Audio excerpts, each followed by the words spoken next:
Olá, amigos, sejam muito bem-vindos a mais esta edição do nosso estudo do livro O Perispírito, de Zalmino Zimmermann. Nós continuamos ainda no capítulo das provas da existência do perispírito e aproveitamos nesse início para agradecer, né, o carinho aos amigos que nos têm escrito, que nos têm enviado observações, comentários, questões, né, sugestões. Fiquem muito à vontade para fazê-lo, né? Apreciamos muito esse feedback que nos é dado. Nós estamos no capítulo 5, caminhando, né, para o final do capítulo 5, e sabemos que temos feito, né, uma sequência mais ou menos coerente, né, com o texto do livro, e nós entendemos, né, que este é um elemento. Você pode assistir, por exemplo, os cursos, né, pelo assunto que te interessa, isso não tem problema nenhum, mas nós recomendamos, né, que seja feito na sequência, porque isso facilita o entendimento. Então, neste capítulo, nós estamos falando das provas, mas nós, por exemplo, iniciamos o capítulo com um assunto que não está necessariamente no livro, que é a questão das provas. O que é uma prova, né? Então, nós falamos um pouco de filosofia da ciência, de ciência, o que é uma prova no sentido filosófico, no sentido científico e assim por diante. Então, nós convidamos aos amigos para prestarem atenção, né, nesse aspecto. Mas você pode, certamente, né, começar no assunto que lhe interessar. Nós temos aqui hoje, então, o nosso visual. Estamos aqui com o capítulo 5, item 5, provas do perispírito, fotografia transcendente e a transfoto, né, como nós chamamos hoje. E nós sabemos, né, que nesse capítulo o Dr. Zalmino separou, perdão, as provas em provas objetivas e subjetivas. E a natureza dessas duas provas, obviamente, é um pouco. Pode haver aí uma certa interface do que nós consideramos como objetivo e subjetivo, mas nós estamos, né, tratando aqui da transfoto, ou fotografia transcendente, falaremos dos dois hoje. Depois temos a exteriorização da sensibilidade, né, e podemos falar, talvez, conjuntamente já com as provas subjetivas, porque os dois assuntos, me parecem, vão bem juntos. Então, nós estamos hoje aqui na fotografia transcendente, na transfoto, né, e nós podemos já dizer, definir. Lembremos sempre que estamos falando de provas, de elementos de provas que possam nos dar um indicativo da existência do perispírito, né? Então, além da fotografia comum das materializações visíveis, um outro meio de registro da presença espiritual, desencarnados e encarnados em desdobramento, existe: a chamada fotografia transcendente, denominação que Aksakov deu à fotografia dos fenômenos que classificou como sendo de materialização invisível. Muito interessante, né? Essa denominação.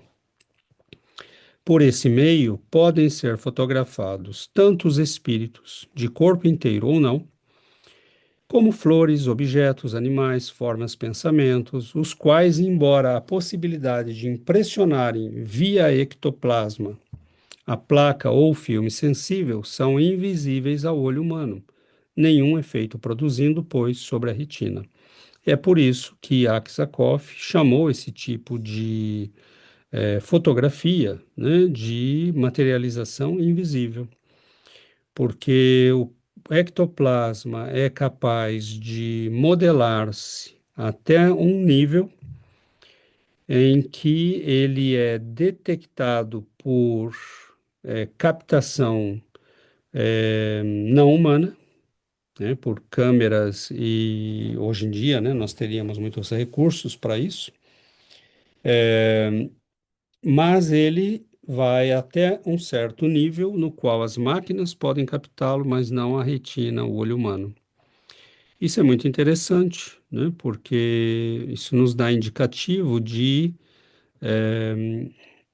qual é o tipo, né, qual é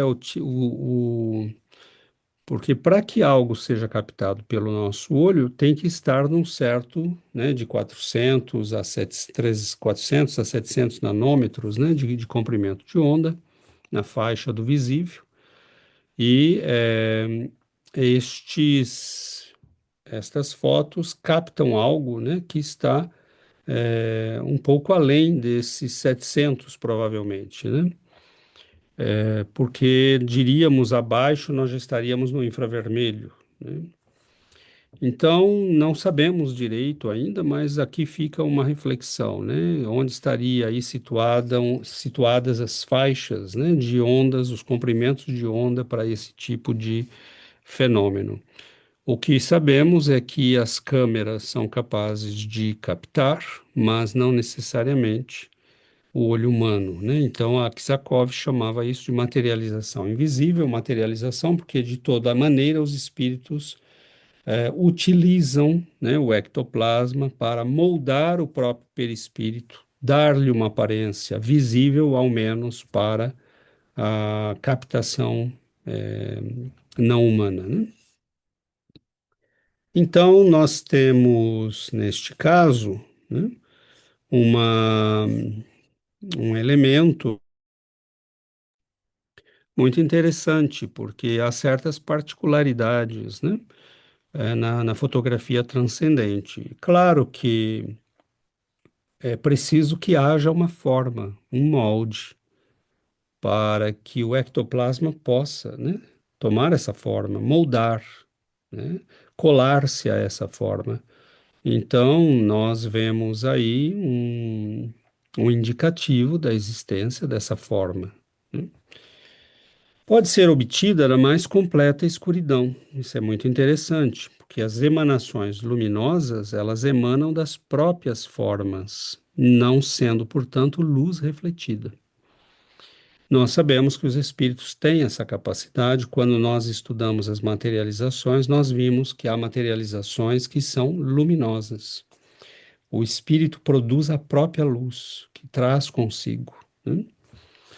Outra importante característica diz respeito à possibilidade de ser ela obtida sem o uso de nenhuma máquina, bastando a existência das placas ou filmes virgens e os necessários recursos ectoplásmicos. Então, nós sabemos que isso indica que os espíritos são capazes de algum tipo de irradiação, né? Os irmãos talvez não se lembrem, né, que Röntgen, quando descobre, né, o raio-x, na verdade, ele coloca, né, uma pedra envolvido no filme fotográfico, e no dia seguinte ele vê que a imagem da pedra está ali impregnada, né? Então ele acha aquilo interessante e aí ele começa a fazer testes e acaba, né, percebendo que aquela irradiação, ele coloca a pedra envolvida, né, num papel e o filme fotográfico estava por baixo, né, na gaveta. E no dia seguinte ele diz, mas como assim, né, que a imagem da pedra aparece no filme que está. Então, é um pouco este efeito que está sendo falado aqui, né? Os espíritos teriam a capacidade, desde que tenham os recursos ectoplásmicos para isso, fornecidos pela natureza ou por um médium, ou, né, pelas pessoas que estão no local, eles são capazes de fazer um tipo de irradiação de si mesmos, né, da sua própria energia, de modo a serem capazes de impregnar, por exemplo, filmes virgens. As primeiras fotografias transcendentes conhecidas devem-se a William Møller, que operava em Boston, Estados Unidos, e teria surgido, né, em Nova York e Boston que teriam surgido em 1861, quando nós tínhamos ainda, né, praticamente o início da fotografia no mundo. Mas a história toda aqui é muito interessante, né? Porque isto é algo que nós já devemos dizer aos amigos. Este meio e estas pesquisas estão envoltas em muitas polêmicas, né? Denúncias e acusações de fraude, processos. Então, é uma área bastante delicada. Aqui está, né, o senhor em questão, William Muller. E ele trabalhava, né, como gravador e fotógrafo em Nova York e depois também nos Estados Unidos, ali em Boston, né, aqui perto em Massachusetts. E ele nasceu em 1832, né, trabalhou em Nova York e Boston. E existem, né, as fotos que ele deixou estão num site que é possível, eu deixo aqui a referência para quem tiver interesse, né, basta ir neste endereço aqui e poderá ver as fotos, né? Então, também é ali que começa, né, e começa um pouco por acaso esse processo. Aparentemente, a primeira fotografia espírita de Muller foi um acidente, um autorretrato que, ao ser revelado, também revelou que ele alegava ser o espírito de seu primo falecido. Então, ele queria, né, queria tirar alguns autorretratos, a foto dele mesmo. Ele programou, né, a máquina e de modo que ele depois lá puxava uma cordinha ou algo do tipo e ela disparava. E ele quando revela a foto, né, vê uma figura, um fantasma, né, em volta dele, atrás dele, e ele diz, né, para as pessoas, é meu primo, né, meu primo que já faleceu. E é ali, acidentalmente, que ele descobre, então, a possibilidade de fotografar, né, os chamados fantasmas ou os espíritos.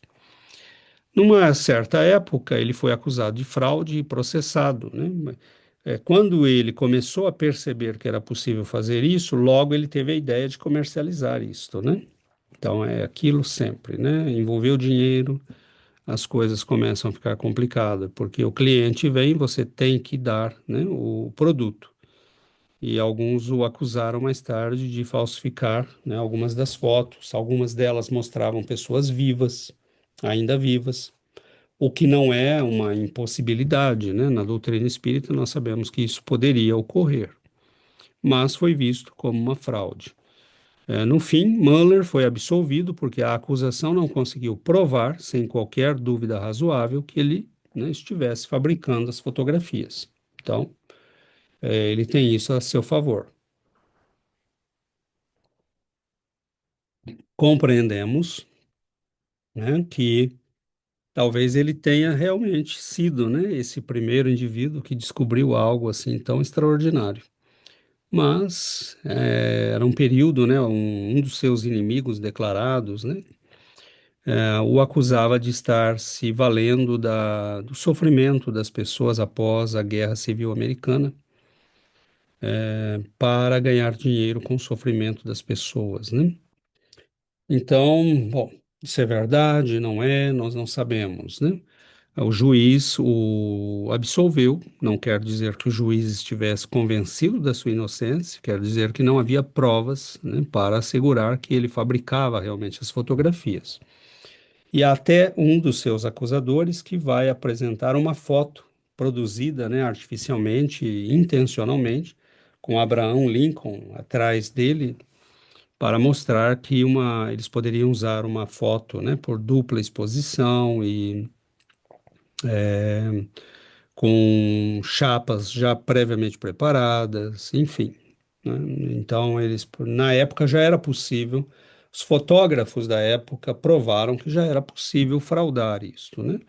E não quer dizer que ele não tivesse realmente conseguido, que talvez ele próprio fosse médium e fornecesse o ectoplasma necessário, que é o que tudo indica, né? Porque ele tira uma primeira foto que estava só ele, mais ninguém. Então, nós vemos aí todo um mundo de polêmicas e de questionamentos, né? Mas o fato é que isto é a história e é a história, né? Nós contamos a história como ela é. Aqui vemos algumas das fotos do Møller, né? Do William Møller. Então, vemos a aparição, né, destes espíritos, fotografias que indicam, né, um nível de resolução muito boa, né? Nós não temos, né, elementos para dizer até onde isto é verdade ou não é. Eu acredito pessoalmente que provavelmente algumas, né, são verdadeiras, talvez outras não. Nós não temos hoje elementos para isso, né? Mas ele era um fotógrafo muito competente, inclusive acabou descobrindo um processo que ganhou seu nome, né, e ficou famoso no meio da fotografia. Mas aqui nós temos, né, o espírito de uma criança, né, depois aqui de uma mulher, né, que está ao lado da própria fotografia, né, e assim por diante. Aqui temos algumas outras, né? Não sabemos necessariamente quem são, né? Que ele diz não identificado, homem com barba, né? É, com uma mulher atrás dele, né? E assim nós vemos aqui também há duas, né? Vê-se claramente ao menos dois, mas ele diz três, então deve ter um terceiro aqui que eu não consigo ver. Aqui também, né? Vê-se claramente que uma silhueta. Então nós não sabemos, né? Essas fotos foram tiradas por ele. Aqui mais algumas, claramente, né? Fotos muito boas de uma resolução muito grande, mas são todas elas verdadeiras, né? Não sabemos. Precisaríamos ter, né, uma reedição destas pesquisas, hoje, sobretudo com os recursos que temos. A questão é encontrarmos médiums capazes de fornecer suficientemente ectoplasma para isso, mas claro que se vamos fazer uma pesquisa, é, podemos fazer como fazemos com qualquer pesquisa, né? Começar, pesquisar. Então você chama 100 pessoas ao acaso e começa a testá-las. E de repente você pode encontrar pessoas que são capazes, né, de fornecer esses recursos. Hoje nós temos câmeras muito sensíveis, nós temos recursos computacionais muito sofisticados e nos espanta um pouco que os espíritos não utilizem esses recursos, né? Se eles são capazes, por que não o fazem? Não sabemos, não têm autorização, não são capazes de fazê-lo, precisa-se de algum tipo de técnica que nós não ainda descobrimos. Tudo isso está em questionamento, né? Mas aqui nós somos espíritas, né? Espírita não fica dando um jeitinho. Nós temos que pensar criticamente, racionalmente. Os recursos hoje existem, né? Nós vemos pessoas que dizem que fazem sessões de materialização. Poxa vida, né? Tem câmera infravermelha, ultravioleta, tem câmeras para filmar no escuro, né? Então, né? Seria um super trabalho, né? Em nome da causa espírita, por que não fazem? Então, não é de estranhar que pessoas, eu pessoalmente não estou aqui questionando a necessidade dessas provas, porque para nós espíritas, elas não são necessárias, né? Nós sabemos que a doutrina, só pela sua lógica, é imbatível. Mas, claro, também que a doutrina é uma doutrina que tem caráter experimental. Então, precisamos fazer as coisas, avançar nesse sentido também, né? Aqui mais algumas fotos, né? Vemos aqui que são flores, né? Aqui braços, mãos, né? Uma mão aqui e assim por diante. Nós temos este material, está disponível na internet, né? E são coisas muito interessantes, mas até onde são verdadeiras, não sabemos, mas sabemos que foi com esse indivíduo que começou. Com efeito, o retrato de um espírito, mostrando-o de corpo inteiro ou não, só é possível porque o ectoplasma capaz de impressionar a chapa ou o filme, ainda que tão tênue que não chegue a ser percebido pelos olhos comuns, aglutina-se sob a ação mental junto ao seu psicossoma, perispírito, tomando a forma do corpo com detalhes tão nítidos que o tornam imediatamente identificável, né? Então, imaginemos o perispírito como um campo magnético, e você jogaria ali malha de ferro, né, e ela assumiria a forma desse campo magnético. É um pouco isso, né? O ectoplasma seria a limalha de ferro, digamos assim. Obviamente, se não houvesse o perispírito, inexistiria um molde a sustentar a formação ectoplásmica capaz de impressionar uma chapa ou um filme reconhecível como um rosto ou um corpo. Então, por exemplo, nós vemos afirmativas, né, dos pesquisadores mais modernos, como a Sônia Rinaldi, que diz que as técnicas que eles estão usando não, elas prescindem de um médium que forneça ectoplasma. Não tenho certeza disso, né? Como podemos garantir que eles não pegam na natureza, que eles não pegam em pessoas que estejam ali disponíveis e que são capazes de fornecê-lo sem saber? Não sabemos.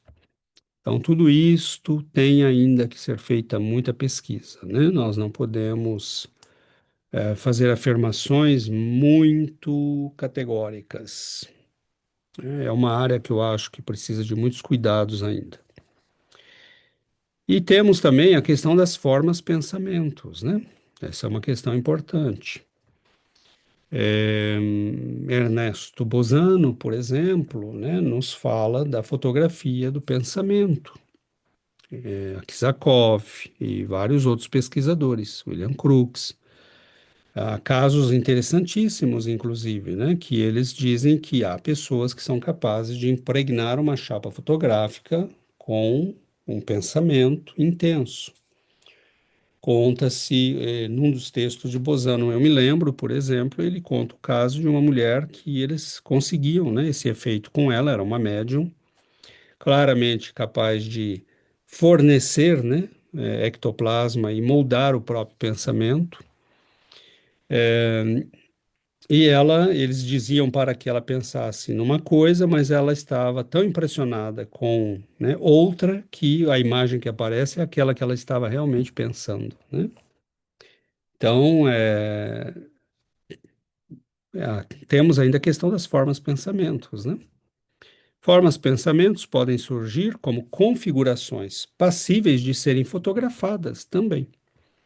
Todavia, em se tratando de formas pensamentos que dizem com o corpo humano, apresentam-se quase sempre com rara consistência, pobres em detalhes e seguidamente disformes, justamente porque representam meras criações mentais, sem o suporte de um molde preciso e sustentador como é o perispírito, que garante a estabilidade e a autonomia da formação ectoplásmica. Vejamos aqui que é muito interessante, porque ele diz, mesmo quando há a foto de uma forma pensamento, quase sempre ela é imperfeita, né? Porque nós não conseguimos pensar numa pessoa com todos os detalhes, né? As rugas, o cabelo, o formato das orelhas, do nariz, da boca, as marcas de idade, etc, etc, etc. Então, são quase sempre imagens que não têm vida, ou faltam partes, ou são, né, disformes. E vemos até o caso, né, nas descrições de Bozano, igualmente, de uma médium que vê, né, uma criança que flutua no ar da casa. E ela percebe que não havia vida naquela imagem, naquela formação, né? Então, isso está lá no livro de Bozano sobre o pensamento e vontade, né? E ela pergunta: morreu uma criança nessa casa? E aí eles confirmam que sim, que havia morrido uma criança e que a mãe havia sofrido por muitos anos. Claro, né, que essa imagem foi moldada pelo pensamento materno. Era uma imagem, contudo, que não tinha vida, né, porque era simplesmente a coagulação do pensamento constante daquela mãe, né? Então, isso poderia aparecer numa fotografia? Poderia, né? Poderia. Então, é, não sei se vocês se dão conta, né, onde isso pode levar, né? Se nós caminharmos por essa estrada, nós chegaremos ao ponto que também não haverá mais a intimidade do pensamento, né? Poderemos ter uma máquina, por exemplo, no aeroporto, que capta, né, o que você está pensando, que passa para um computador, né? Se você está planejando um atentado terrorista, ou se suicidar, ou, né, matar alguém, roubar, ir a uma festa, né? Tudo isso pode aparecer, né? Já há um esforço nesse sentido numa universidade americana, mas não é exatamente isso, né? Eles nos pedem para ver e depois pensar em imagens. Você vê uma imagem de um castelo, eles registram teu cérebro. Depois você pensa num castelo, eles registram o seu cérebro. Depois eles te dão um pacote de imagens para você escolher uma ao acaso e você pensa naquela imagem, vê e pensa nela. E eles registram o seu cérebro.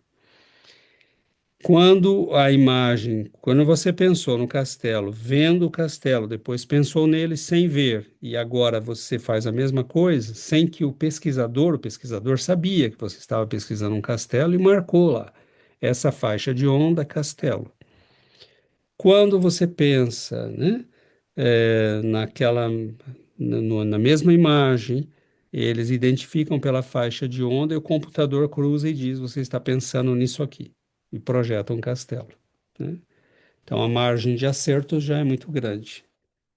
Então significa que, num certo momento, eles vão também coletar imagens, né, de pessoas que estão pensando em fazer mal, fazer atentados, né, e vão cruzar essas imagens e vão detectar a pessoa antes que ela vá, ao seu objetivo. Então, nós estamos caminhando para esse tipo de coisa, né?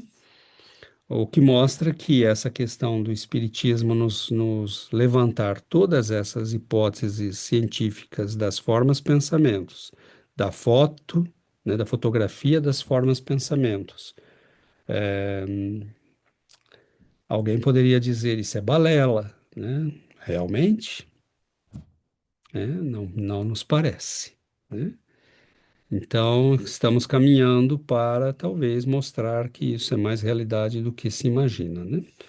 Quando pensamos, no entanto, em coisas vivas como um ser humano, nem sempre essa imagem aparece, né? Essa forma pensamento aparece com a dinâmica de uma criatura viva, né? E aqui nós entramos, né, saímos da fotografia transcendente, porque há muita coisa sobre a fotografia transcendente, né? Por exemplo, Bosano pesquisou, William Crookes era um apaixonado pelo assunto, Arthur Conan Doyle foi um pesquisador, um interessado, né, pelo assunto, trabalhou com médiums que depois alguns foram acusados de fraudes, mas ele dizia: não, eu nunca vi nada que justificasse dizer que havia fraudes.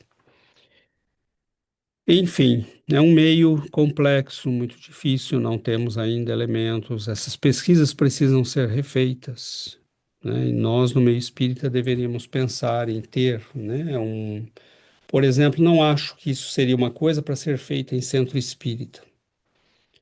A não ser que seja um centro espírita com pessoas habilitadas cientificamente para fazer uma pesquisa nos moldes das pesquisas científicas, né, com protocolos, autorizações éticas e tudo mais. Mas as federações, por exemplo, poderiam, né, ter um trabalho de pesquisa, Por que não? Estão em contatos com todo o meio de um estado ou do país, poderiam selecionar, né, através das federações e das casas espíritas, pessoas que têm as capacidades para isso. E aí nós poderíamos, né, ter um trabalho científico registrado, publicado, seria muito interessante. Mas aí vem a questão das transfotografias, né? A transcomunicação instrumental, ou TCI, um dos mais singulares fenômenos de efeitos físicos, auditivos e visuais, diz respeito, segundo Sônia Rinaldi, uma das pesquisadoras brasileiras de quem falaremos daqui a pouco, a todos os contatos entre o nosso plano e outros níveis de existência, através de meios técnicos, né? Então, a TCI surgiu e consolidou-se graças principalmente aos esforços do sueco Friedrich Jungersson, que faleceu em 87, 1987, e de Konstantin Haudiff, que também faleceu em 87, filósofo, psicólogo e escritor letão, que acabou fixando residência na Alemanha depois de ter trabalhado na Universidade de Uppsala, na Suécia. Então, estamos falando aqui de um homem que tinha, né, formação, espírito científico. Não eram bobinhos, né? O Jungerson também não. E nós vemos, né, que os dois, aqui temos, né, nessa primeira foto aqui temos o Konstantin Haudiff, né, e aqui o Jungerson. Ele foi um pintor e produtor de cinema sueco de origem russa que descobriu o fenômeno paranormal de vozes que ficou conhecido mais tarde como de Haudiff, o fenômeno da voz eletrônica. Em julho de 59, o Ungerson gravou o canto de um tentilhão sueco. Ele gostava de gravar, né, o canto dos pássaros, então ele deixava o gravador funcionando na natureza. E ao reproduzir, ele ouviu o que parecia ser uma voz humana. Ele pensou que deveria, né, haver algum defeito no aparelho, mas gravações subsequentes continham uma aparente mensagem que parecia ser de sua mãe falecida. Jungerson mencionou suas experiências em um livro que causou profunda impressão no psicólogo letão Konstantin Haudiff. Então é aí que está a ligação entre os dois, né?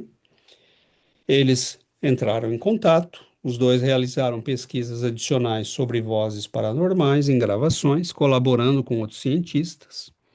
Entre 1964 e 69, entre os colaboradores estavam Hans Bender, da Universidade de Freiburg, e Friedbert Karger, do Instituto Max Planck em Munique.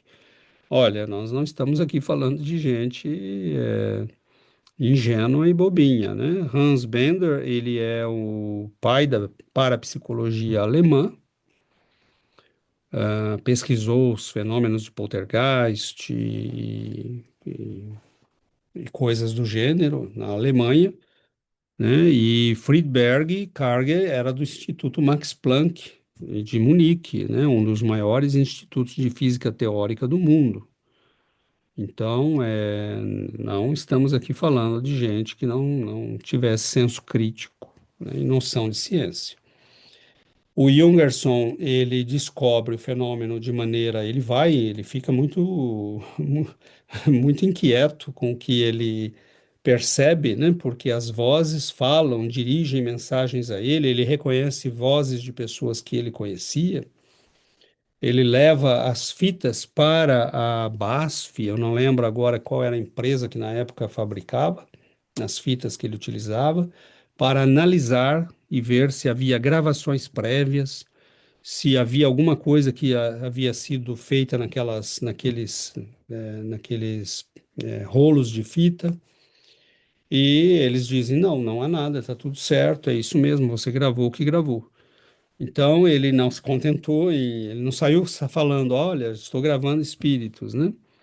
Ele foi se certificar e depois ele publica essas informações. Konstantin Haudiff começa a estudá-las. Ele era alguém, né, que É muito interessante ver que alguns dos cientistas que trabalharam nisso eram pessoas que perderam, né, entes queridos, é, às vezes toda a família, né? Então, eles não estavam nisso por brincadeira, nem por dinheiro, nem por, né, para fazer pegadinhas. Eram pessoas muito sérias e que maravilha, né, que esses homens tenham pensado em pesquisar isso, ao invés de pensar em suicídio, por exemplo, né? Imagine quando você perde toda a sua família, não tem mais ninguém, né? E de repente ouve a notícia de que você pode, né, se contactar, ter contato com eles. Foi isso que aconteceu, né? E aí nós temos um passo a mais que vai ser dado, né?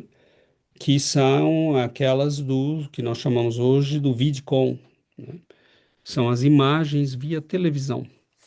Então, as imagens do além via televisão foram primeiramente captadas por Klaus Schreiber, desencarnado na Alemanha em janeiro de 1988. Este processo ficou conhecido como VidCon. Essas pesquisas de transvídeo após a desencarnação de Schreiber foram continuadas por Wenzel, com novos e sensíveis sucessos. Ultimamente, o processo aperfeiçoou-se e as imagens já chegam via computador, avanço significativo que permite percebê-las sem distorções, como às vezes acontece nas captações por TV. E entre os técnicos que desenvolveram esse novo padrão de contato, consta que hoje também opera Klaus Schreiber, já na condição de espírito, né, desencarnado. Então, esta é uma outra realidade, né, que está sendo explorada. Normalmente coloca-se uma televisão ligada na energia elétrica, mas não na rede de antenas. Fica-se num canal neutro, ela fica naquele chuvisco e coloca-se uma câmera, né, filmando esse chuvisco. E ali, né, eles muitas vezes identificam rostos, imagens, algumas vezes muito precisos. Outras, né, eu pessoalmente acho um pouco forçado. Mas tudo isso, né, como eu disse, precisamos de mais pesquisas. No Brasil, nós temos o trabalho da Sônia Rinaldi, né, que é considerada uma das maiores, né, nesta área, né? O Brasil em si também é considerado um dos maiores polos de pesquisa dessa área. A pesquisadora Sônia Rinaldi, da Associação Nacional de Transcomunicadores, a ANT, é uma das principais referências mundiais na obtenção de imagens e áudios de alta nitidez. Então, isso é interessante, né? Essa é uma foto de 2005, né? Ela em seu laboratório. Então, ela é hoje um nome de referência, né? Dá cursos, você pode fazer um curso com ela, por exemplo. Talvez eu até o faça, né? Porque acho interessante ter ideias dessas técnicas e tudo mais. Aqui é o site, né, do Instituto de Pesquisas Avançadas em Transcomunicação Instrumental. Aqui eu peguei a versão em francês, mas tem a versão em espanhol, português, alemão, tem várias línguas, inglês, né? Você pode pegar, tem aí as opções, então eles têm ajuda, recursos, pesquisa, divulgação, eventos, boutique, né, boletins e contatos. E aqui temos alguns livros da Sônia Rinaldi, da pesquisadora brasileira, que trabalha na área, né, da transfotografia, gravando vozes do além, contatos interdimensionais, missão Alfa 1, não sei o que é, parece que indica-se aqui, né, comunicação com extraterrestres, transcomunicação instrumental, espiritismo e ciência, a estação transmissora, o além da esperança. Não, esse não parece. Sim, é da Sônia também. Achei que houvesse pego errado.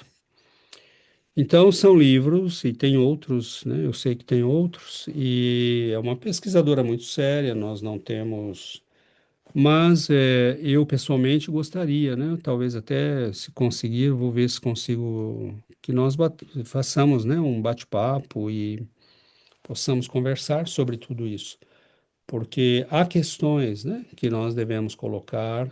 Por exemplo, ela usa câmara de vapor, de bolhas, ela usa técnicas bastante simples e que têm se mostrado eficazes, mas detalhes, como tudo isso funciona, enfim, acho que há muita coisa aí que precisa, se isso realmente se confirmar, nós estamos diante não só de uma prova do perispírito, né, mas de uma prova importante da imortalidade humana, né? Isso é algo extraordinário. É possível sem médium? A afirmativa dela diz que sim, mas eu tenho minhas dúvidas, né? Eu acho que não. É, mas a gente pode dialogar, né? Conversar sobre o assunto e ver por que a pessoa afirma isso, né?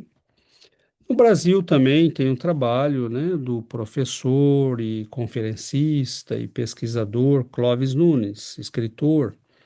Então, ele é professor, escritor, parapsicólogo e conferencista espírita brasileiro, amplamente conhecido como especialista e pesquisador de fenômenos paranormais e transcomunicação instrumental.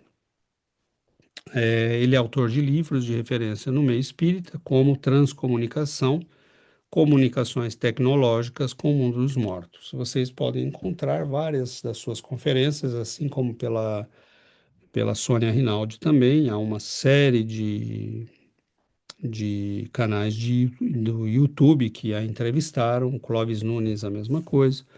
É um indivíduo que já trabalhou em muita pesquisa de campo, né? Ele tem muita experiência, tem uma capacidade muito grande de comunicação e tem estudado, né, tanto os áudios quanto as fotos e imagens por televisão. Ele vem fazendo e fez muita pesquisa nessa área, né? Então fica aqui o convite para que as pessoas possam verificar um pouco mais, conhecer um pouco mais, né?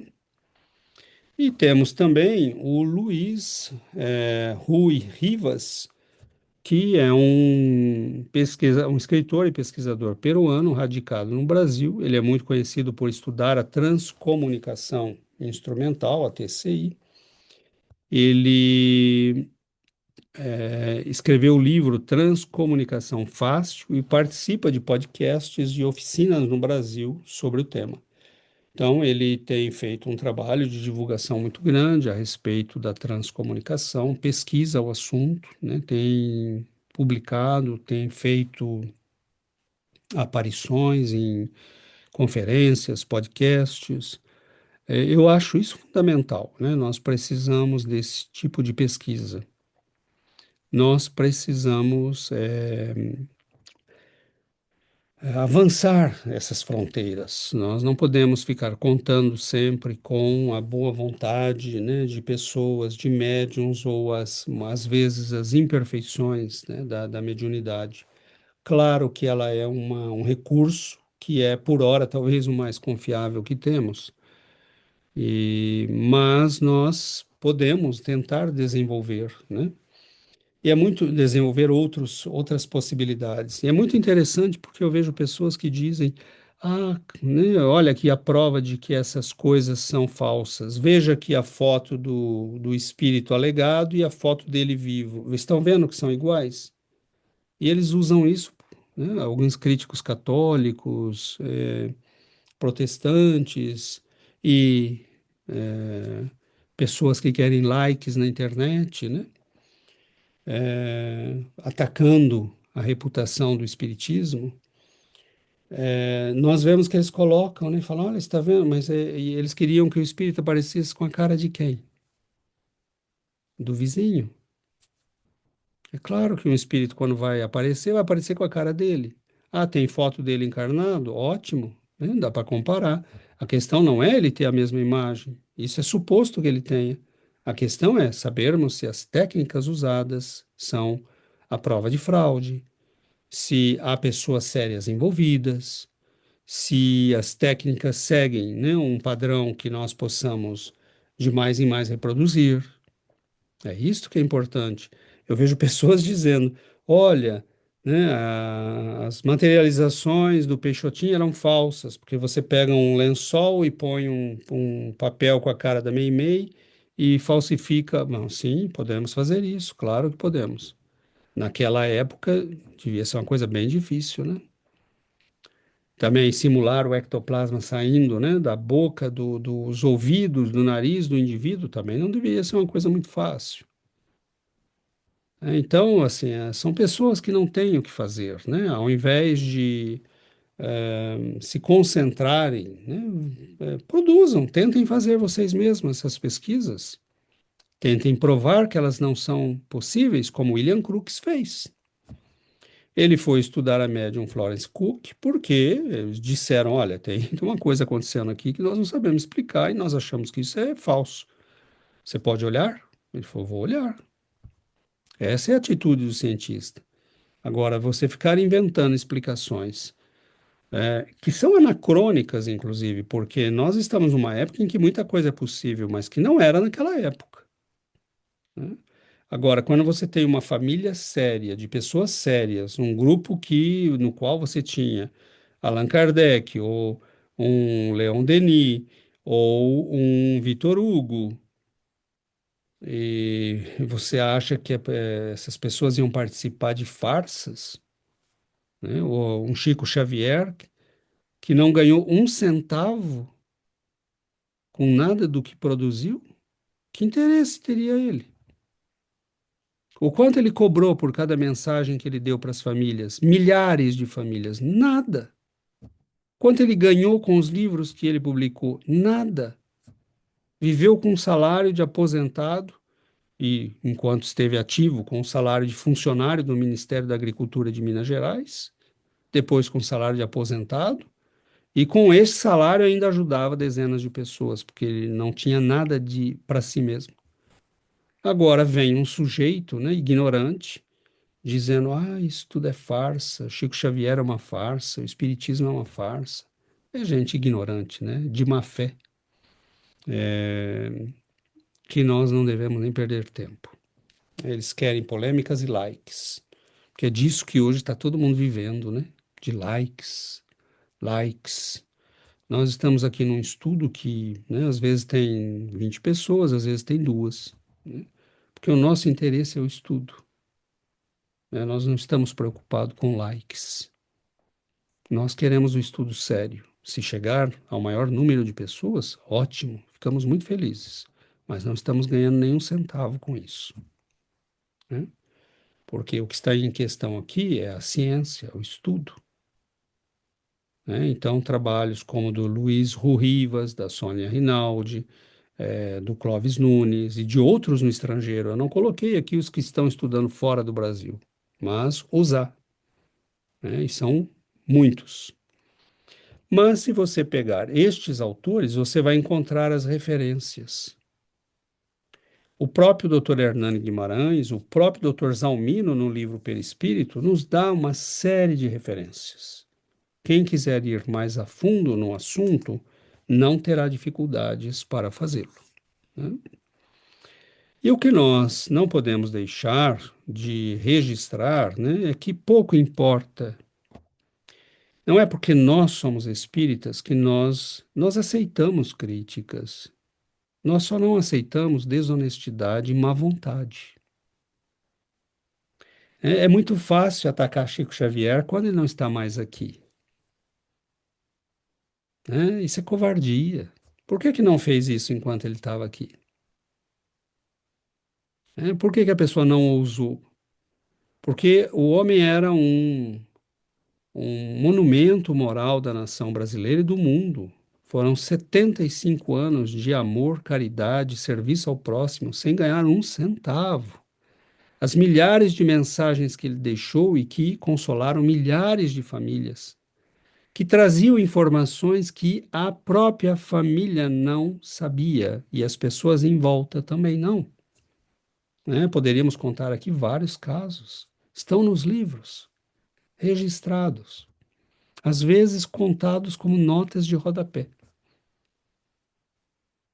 né? As pessoas, nem quem escreveu o livro queria apresentar isso como o fato mais importante do livro, né? Então, nós vemos ali a personalidade das pessoas, nós vemos as informações pessoais, únicas, exclusivas, nós vemos detalhes da vida íntima, privada dessas pessoas, nós vemos informações que ninguém sabia e que o próprio espírito traz. Ah, nós vemos a informação de espíritos que estão presentes no momento da comunicação, que ninguém conhece, depois eles vão pesquisar e descobrem. E como é que Chico poderia fazer isso durante 75 anos? Tenhamos bom senso, né? Tenhamos bom senso. Agora, isso nos priva do senso crítico? Não, nós precisamos ter espírito crítico. A transfoto, indubitavelmente, surge como uma das provas mais firmes e inquestionáveis da sobrevivência do espírito. Isto é verdade, né? Mas não diria inquestionável, né? É a comprovar-se, né? É certamente uma das provas mais gritantes. As imagens só se organizam e surgem apresentando-se suscetíveis de serem fotografadas ou impressas, porque, obviamente, existe a estrutura do perispírito, propiciando o aparecimento na tela de todos os sinais identificadores da personalidade que se comunica. Então, lembremos que nós estamos no capítulo das provas do perispírito e a fotografia transcendente e as transcomunicações são elementos de prova, que só podem ser elementos de prova se nós tivermos uma base, né, um campo que nós chamamos de perispírito, que permite, né, a aparição dessas imagens em fotografias, filmes, etc. Contudo, né, nós dissemos agora, nós não podemos esquecer o senso crítico. Não é ir acreditando em qualquer coisa. Hoje, inclusive, né, acompanhamos alguns canais na internet de ufologia, e a primeira coisa que as pessoas fazem, né, é passar os vídeos que são divulgados, né, para um filtro de inteligência artificial, para ver se aquele vídeo, aquela imagem, aquela foto, possam ter sido feitas por inteligência artificial. Então vejamos que nós hoje temos que tomar também muito cuidado, porque os recursos são muito maiores. Esta é uma área nova e precisamos lembrar que há sempre perigo de fraudes. Já era assim nos tempos antigos, agora não é diferente. As fraudes são sim possíveis e podem ser feitas, e há gente desonesta que podem fazer, né? Podem ganhar dinheiro com isso. Devemos solicitar sempre explicações claras sobre métodos e técnicas utilizadas. Como é que isso foi feito? Se você fez, eu posso fazer, posso tentar.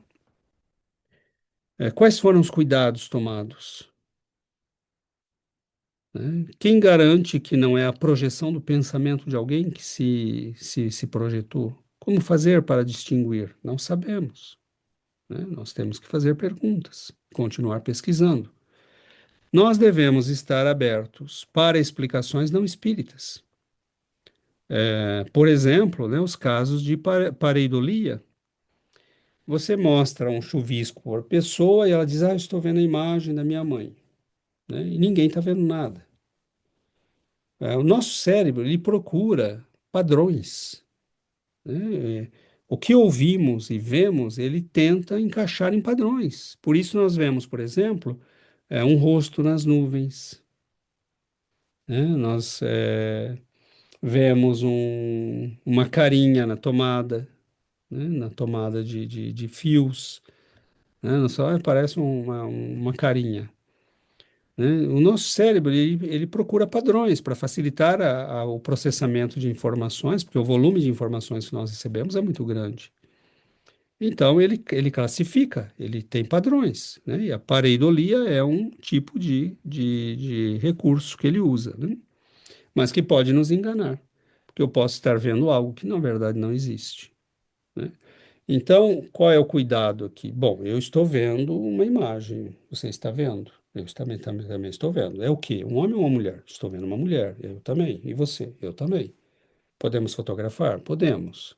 Todo mundo está vendo a mesma imagem? Está. Olha, parece uma pessoa que eu conheço, eu acho que é minha tia. Bom, você tem alguma foto da sua tia? Tenho, vamos procurar.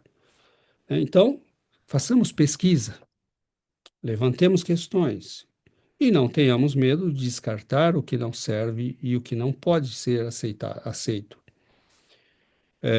Por exemplo, Allan Kardec nos diz, né, Erasto nos diz no Livro dos Médiuns, é preferível recusar, né, 9 mentiras, 9 verdades do que aceitar uma mentira. Acho que ele fala 99, inclusive, né? Não me lembro mais. Mas é o mesmo sentido, né? É preferível você recusar 9 verdades do que aceitar uma mentira e validá-la, né? Então, é realmente possível esse tipo de comunicação sem os usos de médiums? Essa é uma questão. Eu tenho dúvidas, né? Como é que eles fazem para adensar o próprio perispírito? Tem espírito que tem essa capacidade, mas todos têm? Não sabemos, né? Eu acredito que não. Mas há técnicas que permitem essa foto sem a participação de um médium? Talvez, né?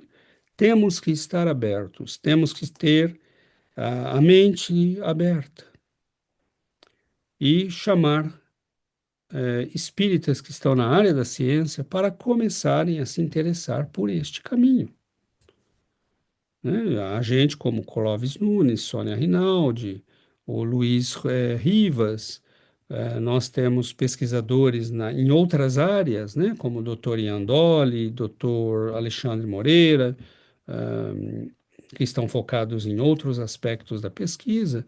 Toda essa gente precisa conversar e, aos poucos, ir desenvolvendo protocolos e técnicas que permitam, quem sabe, meu Deus, será que haveria algo mais consolador para o ser humano do que encontrarmos a possibilidade de uma comunicação com o plano espiritual? Olha quanta consolação isso traria para a humanidade, meus irmãos.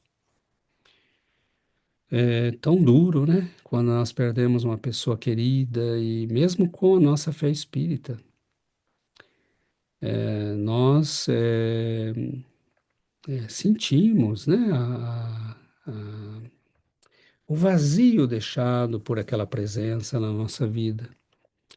E nós nos perguntamos, né, que bênção nós poderíamos oferecer à humanidade, né? Imagine uma pessoa poder ver numa projeção fotográfica ou numa projeção de televisão a imagem do ser querido, né? E estabelecer algum contato. Nós não deveríamos estar gastando todo o dinheiro que gastamos na corrupção, né? Nas guerras, no patrocínio de ideologias loucas. Tem tanta coisa útil e importante para ser feita, né? Quantos pesquisadores precisando de recursos, de tempo, de meios, contratar gente, né? Recursos técnicos, contratar técnicos, engenheiros, né? Para fazer pesquisas de ponta, de qualidade, né? Mas infelizmente é isso. Nós preferimos gastar trilhões anualmente com a morte e a desgraça do que com a esperança e o futuro. É algo muito triste, né? Então, é por isso que estas pesquisas são belíssimas, são importantes, elas devem continuar, elas são necessárias, né? Nós agradecemos as pessoas que estão nesse campo, porque de hoje para amanhã eles podem descobrir caminhos que vão revolucionar a vida humana. A doutrina espírita em si já é essa revolução, mas ela certamente, como queria Kardec, ela tem um lado experimental e nós precisamos desenvolver também este lado, né? E quem sabe um dia chegaremos a essa possibilidade extraordinária, né, de termos, imaginemos isso, né, de termos a comunicação entre encarnados e desencarnados. Meus amigos, nós não teremos mais a tristeza da morte, né, da separação. Nós saberemos, né, ao vivo e a cores, que aqueles que amamos prosseguem, né, poderão falar conosco, poderão nos dar notícias. E se isso certamente não foi alcançado, é por nossa culpa, porque nós ainda estamos enviando milhões de pessoas para o plano espiritual em condições de loucura e necessidade. Nós ainda estamos investindo bilhões, né, em armas. E se amanhã a providência divina nos desse acesso a esse recurso, nós estaríamos cooptando espíritos do outro lado para ir investigar a vida das pessoas, para ir descobrir segredos, para vasculhar informações. Nós usaríamos de maneira incorreta. Então, há mães sofrendo, há pais sofrendo, há noivos que perderam suas noivas e noivas que perderam seus noivos, pais que perderam seus filhos queridos, né, filhos que perderam seus pais amados, e nós estamos ainda, né, lutando para conseguir alguma informação. Que Deus nos ajude, né? Porque a continuarmos, a buscarmos, né? A quem tiver interesse no assunto, vasculhe, vá mais fundo, né? Pegue a bibliografia, pegue as indicações que demos. Esses nomes são todos muito fáceis de serem localizados na internet, estão no YouTube, né? E a quem quiser informações mais antigas aí, né? Ou internacionais, há livros na própria bibliografia que o Dr. Zalmino cita, né? E doutor Hernani Guimarães também o faz, sobre a pesquisa internacional em transcomunicação. Na Itália, na Alemanha, na França, no mundo todo se faz isso. Estamos caminhando para uma revolução também nesse sentido. Esperemos, né, que possamos ver isto o mais rápido possível, né? Seria uma bênção para a humanidade. Então, amigos, nós completamos hoje esta parte, né, e na semana que vem estaremos, então, nos encontrando para finalizar esta parte das provas objetivas. Penso fazer ainda, né, esse último para falar das provas objetivas. Como falamos, no início do nosso encontro, né, nós estaremos trabalhando nessa semana que vem a questão da exteriorização da sensibilidade. Isto é um assunto extremamente interessante, né? Uma pesquisa que começou com Albert de Rochaz e outros, que mostra o quão o ser humano é uma criatura especial, né? Então, nós convidamos a todos para que estejam conosco na próxima semana. Se você gosta do Espiritismo, gosta de estudar, gosta de conteúdo sério, né? Este é o lugar para você. Muito obrigado. Nós pedimos aos nossos benfeitores que abençoem, iluminem, protejam a todos os nossos irmãos e amigos, que as luzes do alto nos tragam paz, saúde e equilíbrio. Um grande abraço e até a semana que vem.